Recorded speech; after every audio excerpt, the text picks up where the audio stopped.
Массированная комбинированная атака по Украине и удар по российским морякам в Черном море. 2 судна охвачены огнем. Зеленский без правой руки. Удар по офису президента. Ермак хлопнул дверью и ушел в отставку за день до переговоров с Америкой. Зеленскому вспомнили его обещание уйти вместе с Ермаком. Как Запад реагирует на освободившееся место на Банковой. Громкие заявления. Киев толкают к капитуляции. В России заговорили о поражении Украины на фоне громкой отставки. Почему? Перед ним 2 дороги. Зеленский в сложной ситуации. На кону плохая сделка или ее отсутствие. Обострение вокруг мирного соглашения. Прямое предложение Путину. Трамп сделал выбор. США пошли на условия РФ. Вопрос территории решен.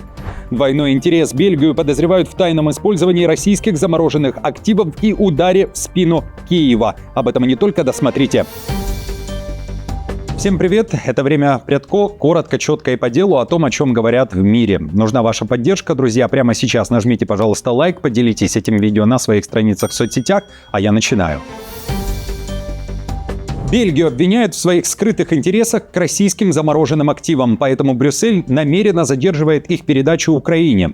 Об этом Политико на условиях анонимности рассказали 5 дипломатов из разных европейских стран. Они отметили, что Бельгия нарушает международные обязательства, принятое в прошлом году, раскрывать, как она использует эти средства, говорится в материале. По словам дипломатов, деньги по-прежнему перечисляются в госбюджет Бельгии, что делает невозможным определить, выполняет ли страна свои обязательства перед Киевом в полном объеме. В бельгийском правительстве какие-либо нарушения отрицают. Если Бельгия продолжит сопротивляться отправке замороженных средств Киеву, заявили дипломаты, страны ЕС все активнее будут использовать встречи, предшествующие саммиту Европейского Совета, чтобы задавать вопрос о том, не получает ли Бельгия прибыль от налогов или не задерживает ли выплаты Украине. Они также сомневаются, использует ли Бельгия обычные налоговые поступления для поддержки Украины, как это делают другие европейские государства, или же полагается исключительно на налог с российских резервов. Отслеживать эти деньги сложно, пишет Политико, но дипломаты, ставящие под сомнение цифры, ссылаются на такие источники, как Кильский институт мировой экономики, который оценивает общий вклад Бельгии в помощь Украине в 3,44 миллиарда евро с начала войны до конца лета 2025 года. Для сравнения, налог с российских активов составил 1,7 миллиардов евро только в 2024 году. Бельгийское правительство отвергло критику, заявив, что все налоговые поступления от российских резервов, размещенных в Евроклир в Брюсселе, зарезервированы для Киева. Берлин бьет под Будапешту. Орбан поехал к Путину без одобрения ЕС и без европейского мандата на переговоры. Негодует канцлер Германии Мерц. По его словам, венгерский премьер-министр самовольничает не впервые. У Орбана, говорит Мерц, свои представления об окончании войны в Украине, однако до сих пор они не были реализованы. Немецкий канцлер усомнился, что очередная поездка Орбана в Кремль станет прорывом в переговорном процессе Москвы и Киева. Позицию Виктора Орбана мы знаем уже много лет. Это не его первая поездка в Москву. Он уже ездил в Москву в июле прошлого года, сразу после того, как принял председательство в Европейском Совете. Та поездка была не только безуспешной. Спустя несколько дней после нее российская армия нанесла одни из самых жестоких ударов по гражданской инфраструктуре и гражданским объектам в Украине. Я надеюсь, что Россия на этот раз не отреагирует аналогичным образом.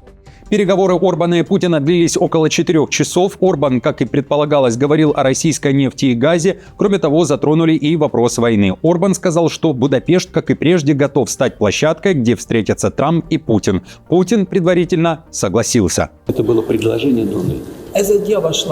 Вот, он сразу сказал, у нас хорошие отношения с Венгрией, у тебя с Виктором хорошие отношения, у меня. Вот предлагаю этот вариант. Конечно, мы с удовольствием согласимся. И если в ходе наших переговоров дело дойдет до использования площадки Будапешта, я буду этому тоже очень рад. В Кремле остались довольными переговорами, а в МИД РФ ответили Мерцу и ЕС. Никаких запретов, в отличие от европейских стран, которые то и дело выступают с претензиями и заявляют, Орбан свои действия не согласовывает с Брюсселем. Мы так себя никогда не ведем, мы уважаем позицию Венгрии, как и любой другой страны. Тяжелый выбор Зеленского. Киев оказался на распутье. С одной стороны плохая сделка, с другой ее отсутствие. О том, что Банковая сталкивается с темной стороной переговоров, пишет CNN. Ожидаемая развязка, а именно визит Уиткофа и зятя Трампа в Москву, вряд ли также приведет к внезапному заключению мира, пишет издание. Авторы уточняют, что Трамп даже отказался от своего крайнего срока заключения соглашения ко Дню Благодарения, несмотря на то, что очень хотел быть миротворцем. К тому же разговоры об этом крайнем сроке были заглушены заголовками СМИ о масштабном коррупционном скандале в Киеве в окружении Зеленского. Теперь самому Зеленскому предстоит сделать выбор, пишет CNN. И президент Украины Владимир Зеленский, вероятно, вновь приближается к необходимости столкнуться с чудовищным компромиссом. Ему придется сопоставить ценность будущих гарантий безопасности, формализованных США и Европой, с реальным и неизбежным ущербом, который нанесет уступка Донецка его собственному политическому положению и военному положению Украины. Это плохой выбор, если сделка сработает. И выбора вообще нет, если в долгосрочной перспективе Кремль, как и прежде, не выполнит взятые обязательства.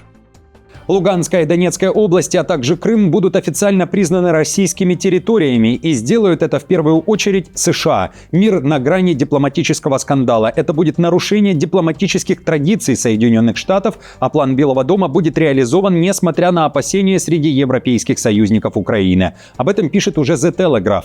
По данным издания, посланники Трампа Уитков и Джаред Кушнер лично положат на стол Путину выгодное предложение. Все это произойдет, несмотря на то, что ранее в западной прессе писали о том, что территориальные вопросы американский президент собирается прежде всего обсудить с Зеленским в овальном кабинете. Москва же накануне подтвердила, Вашингтон передал новый проект мирного плана, пересмотренный после ночных переговоров США и Украины в Женеве. На Банковой уже дали понять, идти на уступки никто не будет.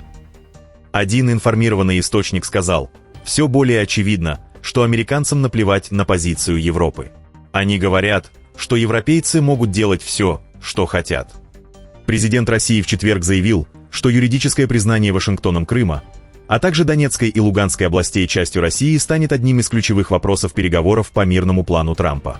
Удар по офису президента. Документы подписаны, осталось собрать вещи. Зеленский лишился правой руки. Глава офиса президента Ермак собирается закрыть за собой двери. Он подал в отставку накануне вечером, и Зеленский уже ее подписал. Западная пресса пишет, для Ермака это его «черная пятница». Отставка произошла всего за день до того, как он должен был вылететь в Майами на переговоры с командой Трампа по мирному плану, уточняет издание Axios, называя событие политическим землетрясением в охваченной войной стране. Ермак должен был прилететь в Майами в эти выходные вместе с несколькими советниками Зеленского и провести переговоры с посланниками Трампа, Стивом Виткоффом и Джаредом Кушнером, сообщили украинские чиновники. По их словам, цель состояла в том, чтобы окончательно согласовать позиции США и Украины до того, как Виткофф и Кушнер отправятся в Москву на встречу с президентом России Владимиром Путиным. Ермак подал в отставку после того, как в Украине вновь оживили разговоры вокруг коррупционного скандала в ближайшем окружении Зеленского, связанного с откатами в энергосекторе. А к самому Ермаку пожаловали с обысками. Все произошло тогда, когда Украина тщательно заигрывала с Белым домом по своему мирному плану из 19 пунктов, пишет The Guardian. До сегодняшнего дня оказавшийся незаменимым помощником, Ермак ранее был юристом по интеллектуальной собственности и кинопродюсером, который познакомился с Зеленским еще в его актерские и комедийные годы, а затем помог ему прийти к власти. Он стал советником по внешней политике, а в феврале 2020 года – руководителем офиса президента. Он быстро стал центральной фигурой, контролируя доступ к Зеленскому. Зеленский сделал официальное заявление, поблагодарил Ермака за многолетнюю работу, объявил о перезагрузке в своем офисе и пообещал новое лицо, которое станет его помощником. При этом заговорил о победе и о том, чего не даст России. Украинцы должны победить. Это самое важное. Россия очень хочет, чтобы Украина совершала ошибки. С нашей стороны ошибок не будет. Наша работа и наша борьба продолжаются. Мы не имеем права не дожать, не имеем права отступить или перессориться. Потеряем единство, рискуем потерять все – себя, Украину, свое будущее. Мы должны собраться. Мы обязаны держаться. Другого выбора у нас нет. Другой Украины у нас не будет. Защищаем Украину. Западная пресса описывает Ермака как человека, который полностью перекрыл доступ к Зеленскому и имел с ним особые отношения. Из-за этого у главы офиса были враги. А в украинской элите практически не было тех, кто позитивно относился к Ермаку, хотя все отмечали его работоспособность. Отставка Ермака может быть самым умным ходом Зеленского, пишет также The Guardian. Политическое избавление от главы администрации может оказаться самым умным ходом Зеленского. Однако те, кто хорошо знает обоих, говорят, отношения между ними настолько близкие, что трудно представить, чтобы президент пошел на такой шаг. Теоретически, конечно, возможно, что Зеленский сможет работать без него, но на практике я не могу себе этого представить, сказал мне пару месяцев назад один бывший высокопоставленный чиновник. В западной прессе появляются и заявления о том, что все совпало не просто так, и, вероятно, коррупционный скандал в ответственный для Украины период – это шаг, который толкает Зеленского к капитуляции и к проигрышу. Расследование превратилось в самый разрушительный внутриполитический скандал за все время президентства Зеленского. И происходит на фоне непрекращающихся российских бомбардировок и давления США на Киев с требованием согласиться на потенциально невыгодную для Украины мирную сделку с Кремлем. В России тем временем заговорили о поражении Украины. Заявление сделал Медведев. Он написал, что подпись под мирным договором с Москвой будет ставить не Зеленский. Коррумпированное правительство вокруг просроченного киевского клоуна развалилось. Он, может, еще сидит в своем кабинете и пыхтит кокаином из носа, но именно он не будет подписывать мирный договор.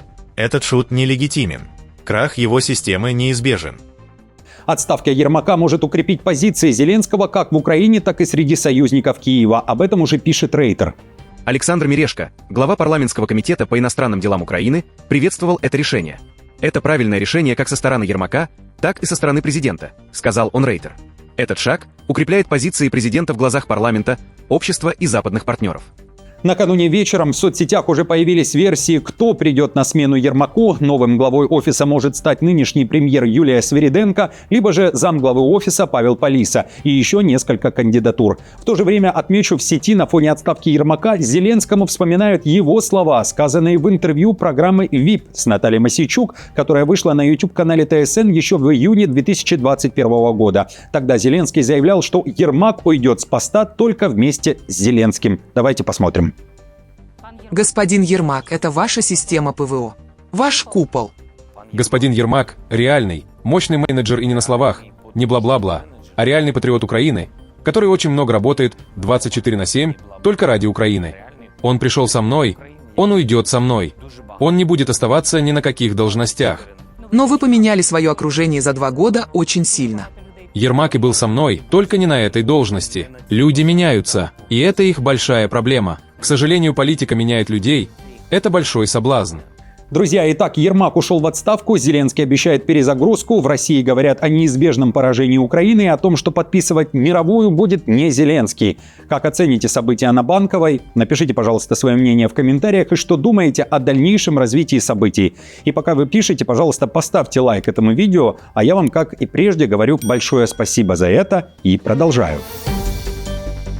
Масштабный комбинированный удар, баллистика, кинжалы, дроны. В ночь на субботу исполнен приказ Путина. ВС РФ совершили массированную атаку по Украине. О том, что она ожидается, мониторинговые каналы начали писать еще в пятницу вечером. Была зафиксирована активность российской стратегической авиации. В небо поднимались также носители кинжалов. Первые пуски ракет были осуществлены в сторону запада Украины. В частности, в сторону аэродрома в Староконстантинове, Хмельницкой области. Стаи ударных дронов летели на Киев. Заявлялось, что целью были энергообъекты столицы. Произошло экстренное отключение электроэнергии. ВС РФ наносили удары баллистическими ракетами не только по Киеву, но и по Днепропетровской области. При этом в столице в первые часы атаки уже были сообщения о повреждениях многоэтажных домов и не только. Мэр Кличко писал о падении обломков на жилую застройку в нескольких районах Киева. Поступили первые сообщения о пострадавших. Россия подняла также самолеты Ту с аэродромов Энгельс и Оленья. Вывела ракетоносители «Калибра» в море. По сообщениям мониторинговых каналов, первые ракеты со стратегической авиации должны были войти в воздушное пространство ближе к 4 утра. Детальная информация о последствиях атаки на момент выхода выпуска не было.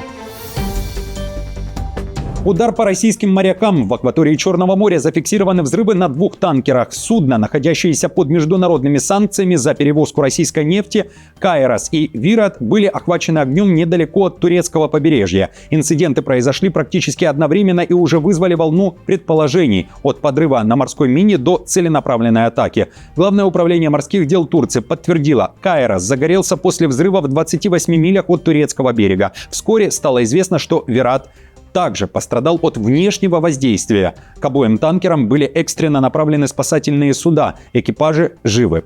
Bloomberg при этом напоминает, что с начала войны в Украине акватория насыщена дрейфующими минами. Кроме того, в последние месяцы были зафиксированы и взрывы на судах, перевозивших российскую нефть за пределами Черного моря. КРС и Вират относятся к теневому флоту сети судов, задействованных в обходе ограничений на российскую нефть. Оба танкера шли пустыми. КРС возвращался в Новороссийск за грузом. Вират простаивал в западной части моря большую часть года после внесения США в санкционный список. Помимо версии о подрывах на мине, в российских Z-пабликах пишут о ярости из-за того, что это может быть украинский удар.